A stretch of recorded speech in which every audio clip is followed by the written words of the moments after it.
Nuremberg at the time was not so much exploited as it has been since then. Irving had not been playing Faust, and the very name of the old town was hardly known to the great bulk of the traveling public. My wife and I, being in the second week of our honeymoon, naturally wanted someone else to join our party, so that when the cheery stranger, Elias P. Hutchison, hailing from Isthmian City, Bleeding Gulch, Maple Tree County, Nebraska, turned up at the station at Frankfort and casually remarked that he was going on to see the most all-fired old Methuselah of a town in Europe, and that he guessed that so much traveling alone was enough to send an intelligent, active citizen into the melancholy ward of a daft house, we took the pretty broad hint and suggested that we should join forces.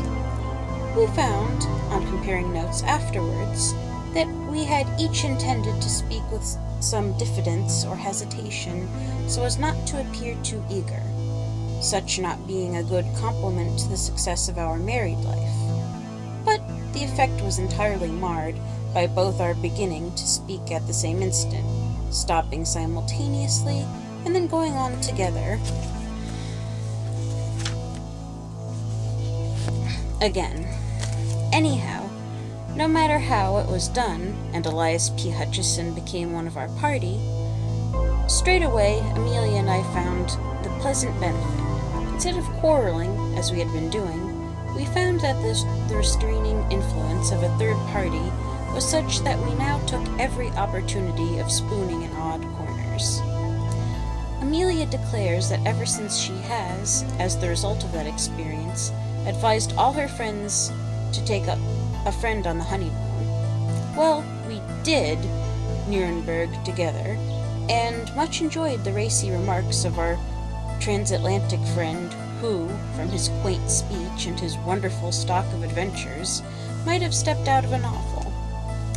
We kept for the last object of interest in the city to be visited the Burg, and on the day appointed for the visit, strolled round the outer wall of the city by the eastern side. The Burg is seated on a rock dominating the town, and an immensely deep fosse guards it on the northern side. Nuremberg has been happy in that it was never sacked. Had it been, it would certainly not be so spick and span perfect as it is at present. The ditch has not been used for centuries, and now its base is spread with tea gardens and orchards, of which some of the trees are of quite respectable growth. As we wandered round the wall, dawdling in the hot July sunshine, we often paused to admire the views spread before us, and, in especial, the great plain covered with towns and villages, and bounded with a blue line of hills, like a landscape of Claude Lorraine. From this we always turned with new delight to the city itself, with its myriad of quaint old gables and acre-wide red roofs, dotted with dormer windows, tier upon tier. A little to our right rose the towers of the Burg, and nearer still, standing grim, the Torture Tower, which was, and is, perhaps, the most interesting place in the city. For centuries, the tradition of the Iron Virgin of Nuremberg has been handed down as an instance of the horrors of cruelty of which man is capable. We had long looked forward to seeing it, and here at last was its home. In one of our pauses, we leaned over the wall of the moat and looked down. The garden seemed quite 50 or 60 feet below us, and the sun pouring into it with an intense, moveless heat, like that of an oven. Beyond rose the gray, grim wall, seemingly of endless height, and losing itself right and left in the angles of bastion and counterscarp.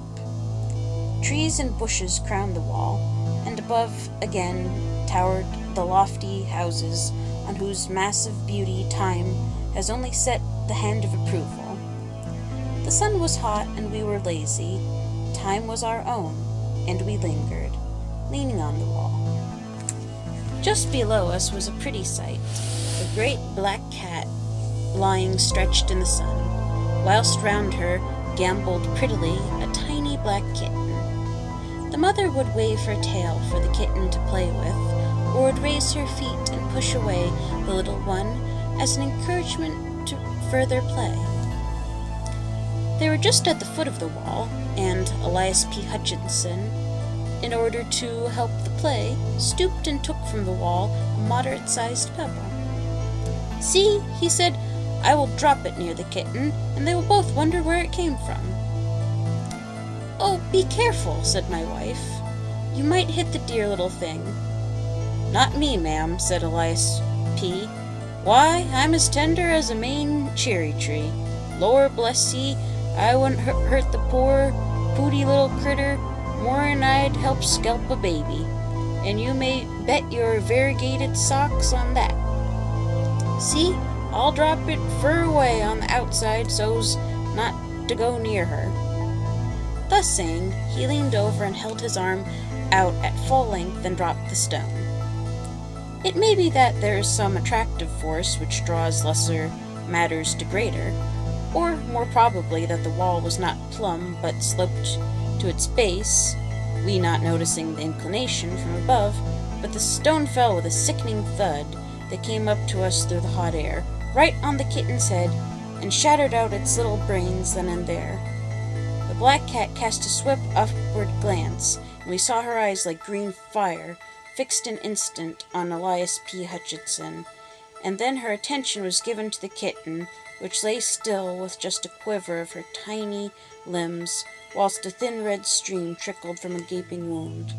With a muffled cry, such as a human being might give, she bent over the kitten, licking its wound and moaning. Suddenly she seemed to realize that it was dead, and again threw her eyes up at us. I shall never forget the sight, for she looked the perfect incarnation of hate. Her green eyes blazed with lurid fire, and the white, sharp teeth seemed to almost shine through the blood which dabbled her mouth and whiskers. She gnashed her teeth, and her claws stood out stark and at full length on every paw. She then made a wild rush up the wall, as if to reach us, but when the momentum ended, fell back, and further added to her horrible appearance, for she fell on the kitten, and rose with her black fur smeared with its brains and blood. Amelia turned quite faint, and I had to lift her back from the wall. There was a seat close by, in the shade of a spreading plane tree, and here I placed her whilst she composed herself. Then I went back to Hutchison, who stood without moving, looking down on the angry cat below. As I joined him, he said, "Wall, I guess that air the savagest beast I ever see, 'cept when an Apache squaw had an edge on a half-breed what they nicknamed Splinters, 'cause of the way he fixed up her papoose, which he stole on a raid, just to show that he appreciated the way they had given his mother the fire torture. She got that kinder look so set on her face that it just seemed to grow there. She followed Splinters more'n 3 year, till at last the braves got him and handed him over to her. They did say that no man, white or Injun, had ever been so long a-dyin' under the tortures of the Apaches. The only time I ever see her smile was when I wiped her out. I came on the camp just in time to see Splinters pass in his checks, and he wasn't sorry to go either. He was a hard citizen, and though I never could shake with him after that papoose business, for it was bitter bad, and he should have been a white man, for he looked like one, I see he had got paid out in full. Dern me, but I took a piece of his hide from one of his skinning posts and had it made into a pocketbook. It's here now," and he slapped the breast pocket of his coat.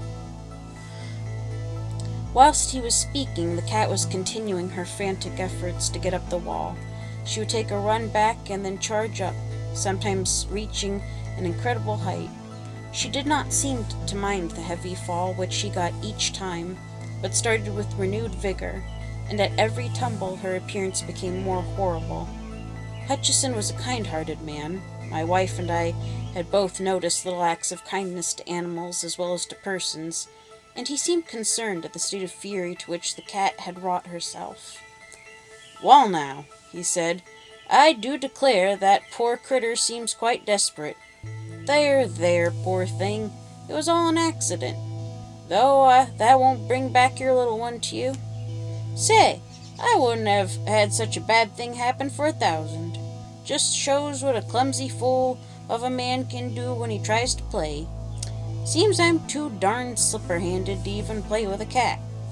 Say, Colonel," it was a pleasant way he had to bestow titles freely, "I hope your wife don't hold no grudge against me on account of this unpleasant business. Why, I wouldn't have had it occur on no account." He came over to Amelia and apologized profusely, and she, with her usual kindness of heart, hastened to assure him that she quite understood that it was an accident. Then we all went again to the wall and looked over.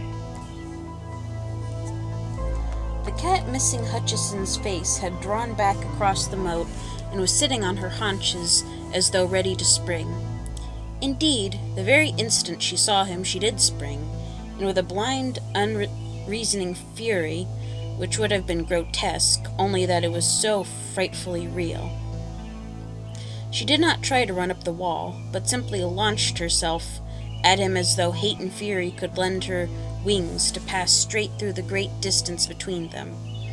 Amelia, womanlike, got concerned, and said to Elias P. in a warning voice, "Oh, you must be very careful. That animal would try to kill you if she were here. Her eyes look like positive murder." He laughed out jovially. "Excuse me, ma'am," he said, "but I can't help laughing. Fancy, a man that has fought grizzlies and Injuns being careful of being murdered by a cat." When the cat heard him laugh, her whole demeanor seemed to change. She no longer tried to jump or run up the wall, but went quietly over, and sitting again beside the dead kitten, began to lick and fondle it as though it were alive. "See," said I, "the effect of a really strong man. Even that animal in the midst of her fury recognizes the voice of a master, and bows to him." "Like a squaw," was the only comment of Elias P. Hutchison, as we moved on our way round the city fosse. Every now and then we looked over the wall, and each time saw the cat following us. At first she had kept going back to the dead kitten, and then, as the distance grew greater, took it in her mouth and so followed. After a while, however, she abandoned this, for we saw her following all alone. She had evidently hidden the body somewhere. Amelia's alarm grew at the cat's persistence, and more than once she repeated her warning, but the American always laughed with amusement, till, finally, seeing that she was beginning to be worried, he said, "I say, ma'am, you needn't be so skeered over that cat. I go heeled, I do." Here he slapped his pistol pocket at the back of his lumbar region. "Why, sooner'n have you worry, I'd shoot the critter right here and risk the police interfering with a citizen of the United States for carrying arms contrary to the regulations." As he spoke, he looked over the wall, but the cat, on seeing him, retreated with a growl into a bed of tall flowers and was hidden. He went on, "Blessed if that ar critter ain't got more sense of what's good for her than most Christians. I guess we've seen the last of her. You bet she'll go back now to that busted kitten and have a private funeral of it all to herself." Amelia did not like to say more, lest he might, in mistaken kindness to her, fulfill his threat of shooting the cat, and so we went on and crossed the little wooden bridge leading to the gateway, whence ran the steep paved roadway between the Burg and the pentagonal torture tower. As we crossed the bridge, we saw the cat again down below us. When she saw us, her fury seemed to return, and she made frantic efforts to get up the steep wall. Hutchison laughed as he looked down at her and said, "Goodbye, old girl. Sorry I injured your feelings. Well, you'll get over it in time. So long." And then we passed through the long, dim archway and came to the gate of the burg. When we came out again after our survey of this most beautiful old place, which not even the most well-intentioned efforts of the Gothic restorers of 40 years ago have been able to spoil, though their restoration was then glaringly white, we seemed to have quite forgotten the unpleasant episode of the morning.